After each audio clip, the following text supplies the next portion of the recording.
औज़ुबिल्लाहिमिनश्शैतानिर्रजीम बिस्मिल्लाहिर्रहमानिर्रहीम। अस्सलाम वालेकुम स्टूडेंट्स। आपको पता है कि हम अपना चैप्टर पढ़ रहे हैं रिप्रोडक्शन, और इसमें हमने कल स्ट्रक्चर ऑफ सीड देखा, उसके डिफरेंट पार्ट्स देखे, और आज हम देखेंगे कि सीड जो है वो किस तरह जर्मिनेट करता है, यानी जब उसको हम ज़मीन में रखते हैं तो किस तरह से वो चेंज होता है into a new plant.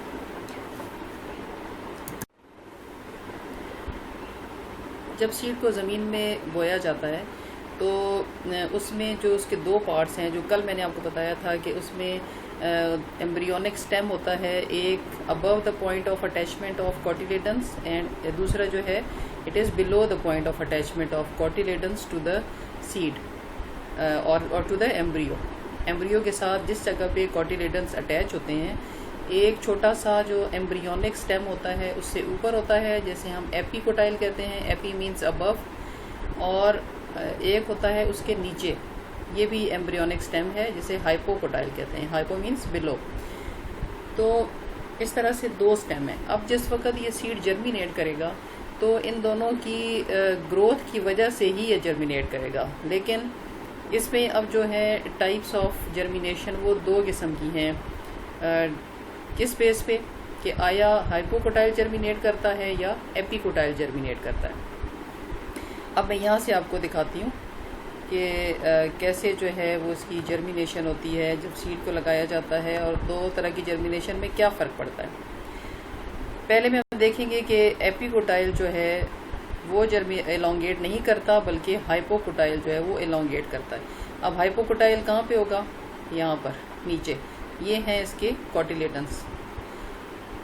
Cotyledons हैं, और इनके नीचे का जो स्टेम था जो बिल्कुल छोटा सा था वो एलोंगेट किया, और ये देखें इतना बड़ा हो गया। ये जब ये बड़ा होगा तो उसके ऊपर के जितने पार्ट्स हैं वो सारे के सारे ज़मीन के बाहर आ जाएंगे। ठीक है, ये है इसकी रेडिकल है। इसका रेडिकल के ऊपर ये छोटा सा जो है ये हाइपोकोटाइल है। हाइपोकोटाइल ने जो है वो एलोंगेट करना शुरू किया, ये बड़ा होता गया, और देखें यहाँ पे ये इतना लंबा हो गया है, और अब यहाँ पे इसके बाद आहिस्ता आहिस्ता ये स्ट्रेट होना शुरू हो गया है। तो हाइपोकोटाइल जो है आपको याद अगर हो तो it is present below the cotyledons. अब जब ये कॉटिलेडन्स के नीचे है, जब ये एलोंगेट करेगा तो नेचुरल सी बात है कि जो कॉटिलेडन्स हैं they will come above the soil के ऊपर आ जाएंगे। तो ये देखें कॉटिलेडन्स जो हैं ये ज़मीन के ऊपर आ गए हैं, और इसके ऊपर जो है वो है एपीकोटाइल यहाँ पे, क्योंकि आपने पढ़ा था कि it is present above the cotyledons, तो ये ऊपर है।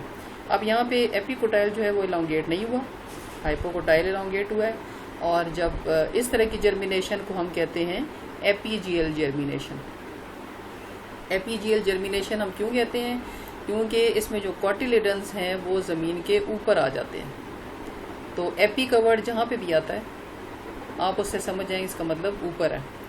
तो इसमें चूंकि कॉटिलेडन्स जो हैं वो ज़मीन के ऊपर आ गए हैं, इस वजह से इस तरह की जर्मिनेशन कहलाती है एपीजियल जर्मिनेशन। और एपीजियल जर्मिनेशन में एलोंगेट करता है हाइपोकोटाइल। ये आपने याद रखना है, इसमें कंफ्यूज नहीं करना कि आप ये ना कहीं समझें कि जो एपीकोटाइल है उसमें एपीजियल जर्मिनेशन में एपीकोटाइल एलोंगेट करेगा और हाइपोजियल में हाइपोकोटाइल, ऐसा नहीं होगा। एपीकोटाइल जो है वो एलोंगेट नहीं करेगा एपीजियल जर्मिनेशन में, और हाइपोकोटाइल एलोंगेट होगा, ये एक दूसरे के ऑपोजिट होंगे। अब मेरा ख्याल आपको ये याद हो जाएगा।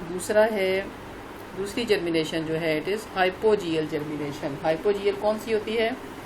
इन which the cotyledons remain below the ground, ज़मीन के नीचे रह जाते हैं ये।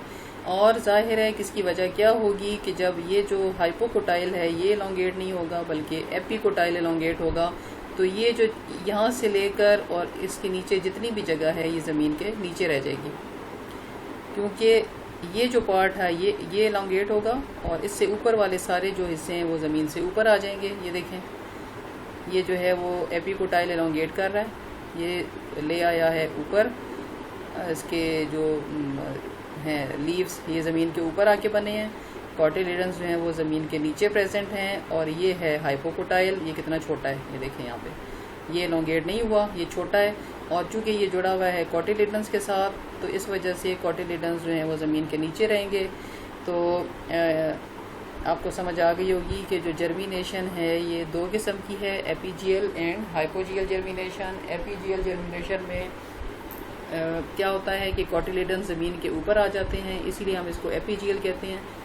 और इसमें हाइपोकोटाइल एलोंगेट करता है। दूसरा है हाइपोजियल जर्मिनेशन। हाइपोजियल क्यों कहते हैं? क्योंकि कॉटिलेडन ज़मीन के नीचे रह जाते हैं, और जब ये ज़मीन के नीचे रहते हैं तो इसमें एलोंगेट करता है एपीकोटाइल।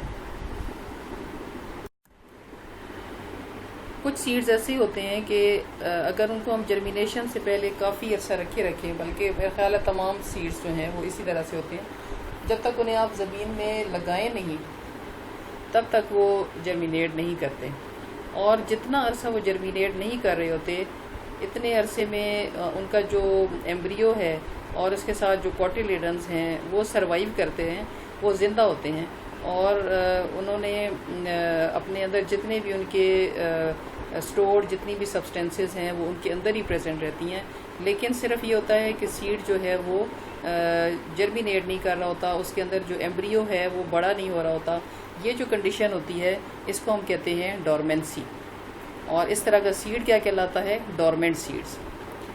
डोरमेंट सीड्स जो हैं उनको जैसे ही फेवरेबल कंडीशंस मिलती हैं, मतलब आप उसको फेवरेबल कंडीशंस क्या होंगी कि उसको वाटर मिले, आप उसको ज़मीन पे रखेंगे, या किसी भी तरह से अगर उसको पानी मिलता है और उसको सारे न्यूट्रिएंट्स मिलते हैं, ऑक्सीजन मिलती है, तो ये जो सीड होगा इसकी डोरमेंसी ख़त्म हो जाएगी, यानी वो डोरमेंसी को ब्रेक कर देगा और इस तरह से वो जर्मिनेट करना शुरू कर देगा और एक नया प्लांट बना लेगा। कौन कौन सी कंडीशंस ऐसी हैं कि जो सीड की जर्मिनेशन के लिए ज़रूरी है? 2-3 कंडीशंस हैं, इनको वन बाय वन हम देखते हैं। मैं यहाँ से आपको रीडिंग करके भी साथ साथ बताती हूँ। Seed germination depends on both internal and external conditions. दो तरह की कंडीशंस मेनली इसको इफेक्ट करती हैं, सीड के अंदर की कंडीशंस भी और सीड के बाहर की कंडीशंस भी, यानी इंटरनल और external both. Internal conditions include a live embryo. Internal conditions अब कौन कौन सी हैं कि एम्ब्रियो जो है उसको लाइव होना चाहिए, ये ना हो कि उसकी डेथ हो गई हो किसी वजह से। इसके अलावा उसमें फूड स्टोरेज होनी चाहिए, क्योंकि स्टार्ट में जब एक नया प्लांट बनता है तो वो अपनी फूड नहीं बना रहा होता, उसके लीव्स जो हैं वो काफ़ी देर के बाद डेवलप होते हैं, तो जर्मिनेशन के लिए उसको स्टोर्ड फूड चाहिए होती है। तो ये दो मेन कंडीशंस हैं इंटरनल, एक तो लाइव एम्ब्रियो, दूसरा फूड स्टोरेज। अब एक्सटर्नल कंडीशंस में अब देखते हैं कि कौन कौन सी है। सबसे पहली है वाटर, यानी moisture. Seeds of most plants have low water content, यानी मेजॉरिटी जो सीड प्लांट्स होते हैं उनके अंदर पानी कम होता है। And germination can not occur until seed coat और other tissues have imbibed taken in water. Seed के अंदर जो पानी प्रेजेंट होता है वो इतना नहीं होता कि सीड उससे जर्मिनेट कर सके, क्योंकि सीड को जर्मिनेट करने के लिए उसका जो सीड कोट है उसको तोड़ना होता है और उससे बाहर निकलना होता है। और बहुत सारे सीड्स ऐसे होते हैं जिनका सीड कोट बहुत हार्ड होता है, तो उस चीज़ को ओवरकम करने के लिए, पानी की कमी को पूरा करने के लिए सीड्स क्या करते हैं कि वो सॉइल से पानी को एब्जॉर्ब करते हैं या इम्बाइब करते हैं। इम्बाइब करते हैं या एब्जॉर्ब करते हैं। और मैंने आपको पिछले लेक्चर में बताया था कि सीड के ऊपर एक जगह होती है, एक छोटा सा पोर होता है जिसे माइक्रोपाइल कहते हैं। तो सीड्स जो हैं वो वहाँ से वाटर एब्जॉर्ब करते हैं, उसके थ्रू पानी अंदर आता है। और अब इसका यूज़ क्या है, पानी किस लिए यूज़ होता है? It is used in the digestion of the stored food. जो फूड इसके अंदर स्टोर हुई हुई थी वो सिंपल फॉर्म में चेंज होगी और उससे एनर्जी बनेगी और वो फिर एनर्जी यूटिलाइज होगी जर्मिनेशन के लिए। दूसरा क्या है, it also helps in the allocation of hypocotyl and epicotyl. Hypocotyl और एपिकोटाइल जो हैं वो भी यूज़ करते हैं फिर इस एनर्जी को अपनी एलोंगेशन के लिए। हाइपोकोटाइल कब एलोंगेट होगा? जब एपीजियल जर्मिनेशन होगी, और एपिकोटाइल जब हाइपोजियल होगी। इस चीज़ को आप बार बार रिपीट करेंगे तो फिर ये चीज़ें आपको याद हो जाएंगी। ऑक्सीजन, ऑक्सीजन किस लिए यूटिलाइज होती है कि जो फूड स्टोर हुई हुई है उसको, उसकी रेस्पायरेशन होगी। रेस्पायरेशन का मतलब क्या कि उसके अंदर जो कार्बन हाइड्रोजन बॉन्ड्स हैं वो उनकी ब्रेक डाउन होगी और एनर्जी रिलीज होगी। अब जो ग्रोइंग एम्ब्रियो है उसको एनर्जी मिलेगी तो वो एलोंगेट होगा और नया प्लांट बनाएगा। इसके बाद टेम्परेचर है। टेम्परेचर जो है ये सब जो सीड्स होते हैं वो सब के लिए एक जैसा नहीं होता। कुछ सीड्स के लिए जो है वो ज़्यादा होता है, कुछ के लिए कम होता है, कुछ के लिए दरमियाना टेम्परेचर ज़रूरी होता है। बहरहाल जो ऑप्टिमम टेम्परेचर है मेजॉरिटी सीड्स के लिए वो है 25 to 30 degree centigrades. Majority of the seeds they germinate at this temperature. तो टेम्परेचर जो है वो भी ज़रूरी है। क्यों? इसकी रीज़न तो आपको पता होनी चाहिए, क्योंकि जो एंजाइम्स हैं वो एक ख़ास टेम्परेचर के ऊपर काम करते हैं। टेम्परेचर अगर बहुत ज़्यादा हो जाए तब भी उन्हें नुकसान होता है, वो डीनेचर हो जाते हैं, और अगर बहुत कम हो तब भी वो इतना अच्छे तरीके से काम नहीं करते। तो जो बेस्ट टेम्परेचर है जर्मिनेशन ऑफ सीड्स के लिए वो है 25 to 30, क्योंकि इस टेम्परेचर के ऊपर एंजाइम्स जो हैं वो बेहतरीन तरीके से काम कर सकते हैं। इसके बाद हम नेक्स्ट टॉपिक में अपने स्टार्ट करेंगे इंशाल्लाह रिप्रोडक्शन इन एनिमल्स।